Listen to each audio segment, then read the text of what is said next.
அத எப்படி திமிங்கலம்? 2 வருஷமா லீக் ஆகாத ஆடியோ, இப்ப குற்றப்பத்திரிக்கை பதிவு பண்ண உடனே கரெக்ட்டா லீக் ஆகுது.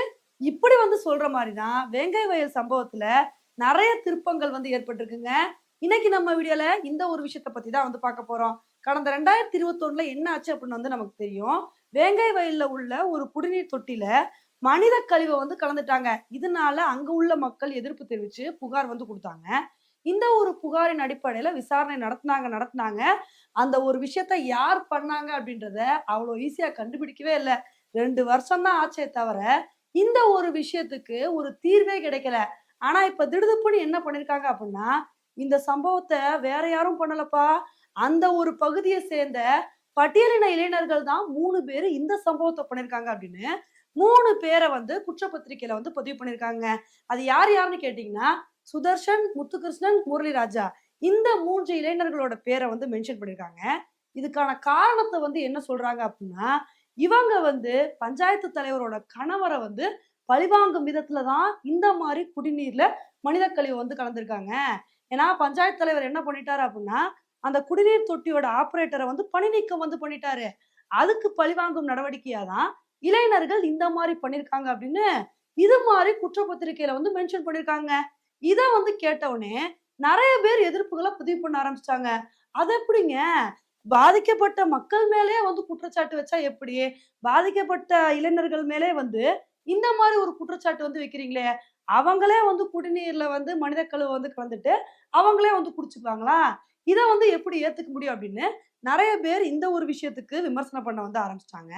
ஆனா இந்த ஒரு சமயத்திலே சுதர்ஷனோட அம்மா பேசின மாரி ஒரு ஆடியோ ஒண்ணு லீக் ஆயிருக்குங்க.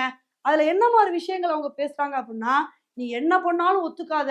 போலீஸார் எவ்ளோ தூரம் கேட்டாலும் நீ ஒத்துக்கவே கூடாது. நீ தப்பே பண்ணல அப்டின்னு தான் வந்து சொல்லணும்" அப்டின்னு இது மாரி அவங்க பேசுன மாரி ஆடியோ வந்து லீக் ஆயிருக்கு. இப்ப இத வந்து பார்க்கும்போது தான் நமக்கு ரொம்ப ஆச்சரியமா வந்திருக்குங்க.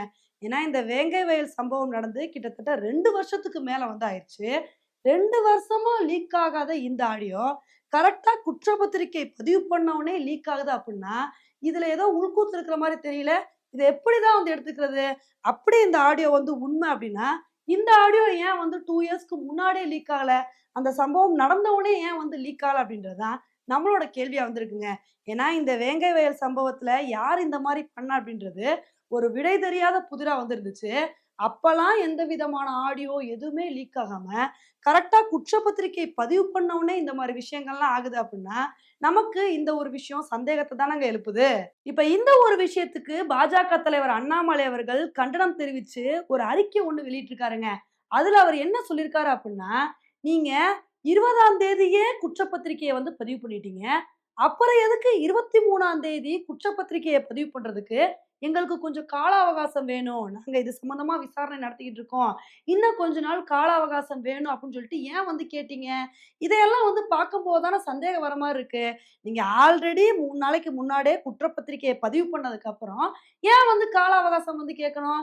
ஏன்னா இந்த கேஸ நீங்க எந்த லட்சணத்துல விசாரணை பண்ணிட்டு இருக்கீங்கன்னு எங்களுக்கு முன்னாடி இருந்தே தெரியும். வேங்கை வயல் சம்பவம் நடந்து 2021ல நடந்தது. அதுக்கப்புறம் காவல்துறை வந்து விசாரணை பண்ணாங்க. ஒரு ஆக்ஷனையுமே வந்து எடுக்கல. இதனால மக்கள் வந்து எதிர்ப்பு வந்து பதிவு பண்ணி, இந்த ஒரு விஷயத்துக்கு எங்களுக்கு நீதி கிடைச்சே ஆகணும்னு சொல்லிட்டு போராடுனாங்க. அதுக்கப்புறம் தான் அவசர அவசரமா சிபிசிஐடி வந்து அவங்களோட விசாரணைய வந்து தொடங்குனாங்க. அவங்களாவது அவங்களோட விசாரணைய கரெக்ட்டா பண்ணுவாங்கன்னு பார்த்தா, அவங்களோட விசாரணையிலும் தொய்வு தான் வந்து இருந்துச்சு. இப்படிலாம் வந்து இருக்கும்போது, திடுதிப்புன்னு அவசர அவசரமா குற்றப்பத்திரிக்கைய வந்து பதிவு பண்றீங்க அப்டின்னா, அப்ப இதுல ஏதோ சந்தேகம் இருக்க மாரி தானே வந்து தெரியுது. 2 வருஷமா இந்த கேஸ்ல உங்கனால எதுவுமே பண்ண முடியல. இது உங்களுக்கு ஒரு பெரிய பிளாக் மார்க்கா இருக்கு அப்டின்னு தெரிஞ்சோனே, அவசர அவசரமா இந்த கேஸ வந்து முடிக்க பார்க்குறீங்க. இதுதான் உண்ம. அதனால இந்த ஒரு விஷயத்த சும்மா விடக்கூடாது. கண்டிப்பா இந்த கேஸ சிபிஐ எடுத்து விசாரணை பண்ணா தான், இந்த விஷயத்துல என்ன நடந்திருக்கு, என்ன உண்மை அப்படின்றது தெரிய வரும். அதுவரைக்கும் இந்த விஷயத்துல நடந்த உண்மை தெரிய வராது அப்படின்னு, அண்ணாமலை அவர்கள் வந்து இந்த ஒரு கேஸ சிபிஐ விசாரிக்கணும் அப்படின்னு வந்து சொல்லியிருக்காருங்க. இப்ப இதுதாங்க பேசு பொருளா மாறியிருக்கு. இப்ப இன்னொரு விஷயம் என்ன சொல்றாங்க அப்படின்னா, இப்ப எப்படி விஜய் அவர்கள் வந்து பரந்தூருக்கு வந்து போனாரோ, அதே மாரி அடுத்து அவர் வேங்கை வயலுக்கு போறதா தகவல் வந்துச்சுங்க. இப்ப விஜய் அவர்கள் வந்து பரந்தூர் விமான நிலையத்துக்கு எதிர்க்கிறதுக்காண்டி பரந்தூருக்கு போனது, அவர் பேசின விஷயம் தப்போ, சரியோ, அது வந்து மக்கள் கிட்ட ஒரு பெரிய விவாத பொருளா வந்து மாறுச்சு.